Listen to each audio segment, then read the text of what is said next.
Hello, నేను miss రావు. America అధ్యక్షుడిగా Trump బాధ్యతలు స్వీకరించిన తర్వాత అనూహ్యమైనటువంటి పరిణామం అమెరికాకు తగిలింది. ఏంటి అనేదంటే, చైనా తాజాగా విడుదల చేసినటువంటి డీప్ సీక్ అనేటువంటి టెక్నాలజీ ఏదైతే ఉందో, ఆర్టిఫిషియల్ ఇంటెలిజెన్స్కి సంబంధించి, అది ఇప్పుడు అమెరికా సాఫ్ట్వేర్ని కుప్పగోల్చబోతుంది అనేటువంటి ఒక టాక్ వచ్చేసింది. దాంతో అమెరికా బేస్డ్ కంపెనీలు ఒరాకిల్ కానీ, లేదా స్టార్ బ్యాంక్ కానీ, ఓపెన్ ఏఐ కానీ, ఇలాంటి కంపెనీలు ఒక్కసారిగా నష్టపోయాయి.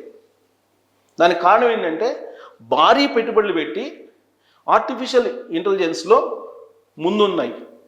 ఓపెన్ ఏఐ కానీ, ఎన్విడియా కానీ, స్టార్ బ్యాంక్ కానీ, ఒరాకిల్, ఇలాంటి ప్రముఖ సంస్థలు అమెరికాలో ఆర్టిఫిషియల్ ఇంటెలిజెన్స్ డెవలప్ చేయడంలో ముందున్నాయి.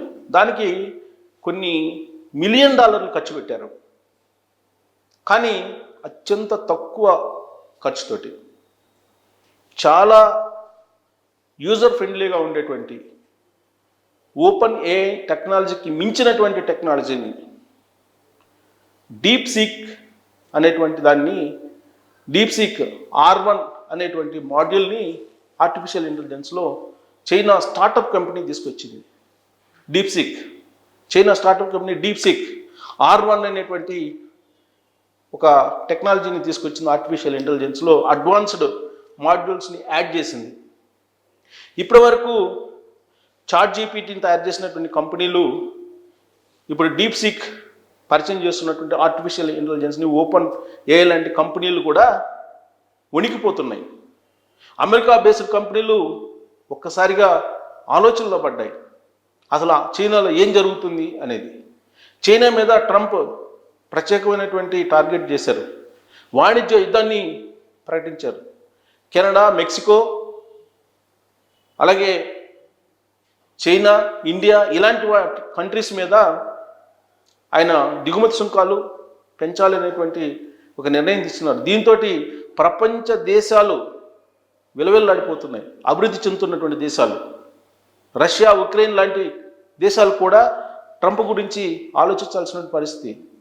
ఇప్పుడు చైనా అధ్యక్షుడు జిన్పింగ్ ఆయన వాణిజ్య యుద్ధానికి ధీటుగా అమెరికాని ఆర్థికంగా కూల్చివేసేటువంటి ప్రయత్నం చేస్తున్నారు. డీప్ సీక్ విడుదల చేసినటువంటి ఏఐ R1 అనేటువంటి మాడ్యూల్ ఏదైతే ఉందో, R1 అది యూజర్ ఫ్రెండ్లీ. అమెరికా కొన్ని $1 మిలియన్ ఖర్చు పెట్టి తయారు చేసినటువంటి ఆర్టిఫిషియల్ ఇంటెలిజెన్స్ ఇప్పుడు చైనా విడుదల చేసినటువంటి స్టార్టప్ కంపెనీ డీప్ సీక్ విడుదల చేసినటువంటి R1 తోటి డీలా పడిపోయాయి, పునరాలోచనలో పడ్డాయి. అసలు ఇది ఎలా సాధ్యం అమెరికాకి అని చెప్పి. అందుకే అమెరికా ఇమీడియట్గా ఒక నిర్ణయం తీసుకుంది. చిప్ డిజైన్ దాని మీద కాన్సన్ట్రేషన్ చేసింది. ఆ చిప్ డిజైన్ చేసేటువంటి కండెన్సర్లు ఏవైతే ఉన్నాయో, చిప్ని, అత్యాధునికమైనటువంటి చిప్స్ని ఆర్టిఫిషియల్ ఇంటెలిజెన్స్కి అమెరికా వాడుతుంది. అమెరికా నుంచి దిగుమతి చేసుకుంటుంది చైనా. సో చైనా దిగుమతి చేస్తున్నటువంటి ఈ చిప్స్ ఏదైతే ఉన్నాయో, ఆ చిప్ డిజైనింగ్ కానీ చిప్స్ మీద, వాటి మీద ఆంక్షలు పెడుతుంది ఇప్పుడు అమెరికా. అత్యాధునికమైనటువంటి, అలాగే ఎన్హాన్స్డ్ టెక్నాలజీ తోటి ఇచ్చేటువంటి పరికరాలు ఏవైతే ఉన్నాయో వాటిని ఆపేసేటువంటి ప్రయత్నం చేస్తుంది. చిప్ టెక్నాలజీ అనేది ఇప్పుడు వరల్డ్ వైడ్ కూడా ఆర్టిఫిషియల్ ఇంటెలిజెన్స్కి అవసరం. ఇప్పుడు ఆర్టిఫిషియల్ ఇంటెలిజెన్స్ని యూజర్ ఫ్రెండ్లీగా తీసుకొస్తుంది. చాట్ జీపీటీ అనేది ఎందుకు పనికిరాదు అనేటువంటి యాంగిల్లో ఇప్పుడు R1 వచ్చేసింది. సో ఇది యూజర్స్కి ఫ్రీగా కూడా ఇస్తుంది. వాస్తవంగా ఆర్టిఫిషియల్ ఇంటెలిజెన్స్కి సంబంధించినటువంటి మాడ్యూల్స్ని కాస్ట్ పెట్టి అమ్ముతున్నారు. ఓపెన్ ఏఐ కానీ, లేదంటే స్టార్ బ్యాంక్ కానీ, లేదంటే ఒరాకిల్ కానీ, ఇవన్నీ కూడా.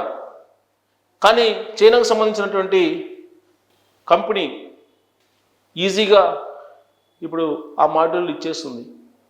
దీంతో ట్రంప్ ఎగిరిగిరి పడ్డారు మొన్నటి వరకు. ఇప్పుడు చైనా ఇచ్చినటువంటి ఒక కుదుపుకి విలువలాడిపోతుంది అమెరికా సాఫ్ట్వేర్ రంగం. కొన్ని లక్షల ఉద్యోగాలు పోయేటువంటి అవకాశం ఉందని చెప్పి ఆందోళన మొదలైంది. దీనికి కారణం ఏంటంటే, అమెరికా అధ్యక్షుడిగా ట్రంప్ బాధ్యతలు స్వీకరించిన తర్వాత ఎగ్జాక్ట్గా రెండో రోజే ఆయన ఆర్టిఫిషియల్ ఇంటెలిజెన్స్కి సంబంధించి ప్రముఖ కంపెనీలు Oracle, star bank, OpenAI వీటితోటి సంయుక్తంగా అనౌన్స్మెంట్ చేయించారు. ఆర్టిఫిషియల్ ఇంటెలిజెన్స్కి ప్రపంచం మొత్తం అమెరికా వైపు చూడాలనే యాంగిల్లో ఆయన ఆ 3 కంపెనీలని జాయింట్ వెంచర్ ద్వారా ఆర్టిఫిషియల్ ఇంటెలిజెన్స్ టెక్నాలజీని తయారు చేయడానికి అనౌన్స్ చేశారు. దాంతో అమెరికన్ పౌరులు, అమెరికాలో ఉండేటువంటి టెక్ దిగ్గజాలు కానీ, అమెరికాలో ఉండేటువంటి సాఫ్ట్వేర్ ఉద్యోగులు కానీ సంబరపడ్డారు. ఆ సంతోషం ఎన్నో రోజులు లేకుండా ఇప్పుడు చైనా చేసేసింది అనేటువంటి భావన ఇప్పుడు అమెరికన్ టెక్ దిగ్గజాల్లో ఉంది. ఆ జాయింట్ వెంచర్ను ట్రంప్ అనౌన్స్ చేసినటువంటి రెండో రోజే మరుక్షణమే ఎలన్ మస్క్ తన ఎక్స్ వేదికగా చేసుకొని ఫెయిల్యూర్ ప్రాజెక్ట్ అని చెప్పేసి అన్నాడు.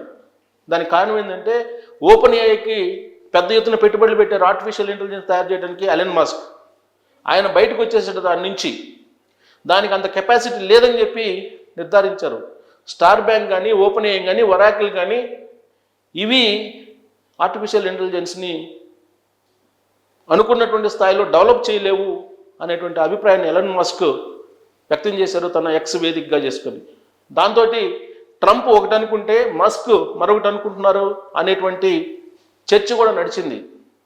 యాక్చువల్గా ట్రంప్ ప్రభుత్వంలో అత్యంత కీలకమైనటువంటి సలహాదారుగా మస్క్ ఉన్నారు.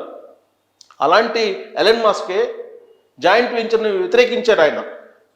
ఆ వ్యతిరేకించినటువంటి సందర్భంగా ప్రపంచవ్యాప్తంగా కూడా ట్రంప్ తీసుకున్నటువంటి నిర్ణయానికి ఎలన్ మస్క్ వ్యతిరేకిస్తున్నారనేటువంటి చర్చ జరిగింది. ఇలాంటి పరిస్థితుల్లో ఇప్పుడు చైనా ఒక టెక్నాలజీని, ఆర్టిఫిషియల్ ఇంటెలిజెన్స్కి సంబంధించిన టెక్నాలజీని ఇంట్రడ్యూస్ చేయడంతో పాటు అమెరికా కంపెనీలు ఏవైతే ఆర్టిఫిషియల్ ఇంటెలిజెన్స్ని ప్రస్తుతం పరిచయం చేశారో, చాట్ జీపీటీ లాంటివి, వాటికంటే అడ్వాన్స్డ్ మాడ్యూల్స్ తోటి,